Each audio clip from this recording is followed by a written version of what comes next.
Hey you, and welcome to this video where I will help you out how to change the currency right here on Lightyear. So let's say we deposited some euros to my account and I want to change this to another currency. Then what we're going to do right here is quite simple, because we can click right here on add a currency. So let's say we want the Norwegian krone, for example.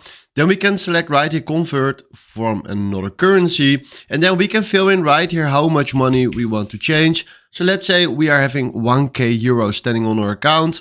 We want to change this to the Norwegian krone.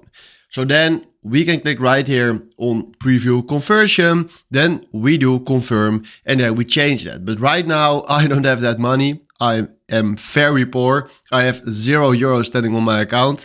So it's not possible, but this is how you can change your currency from euros to Norwegian krone.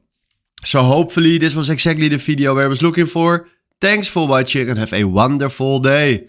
Ciao.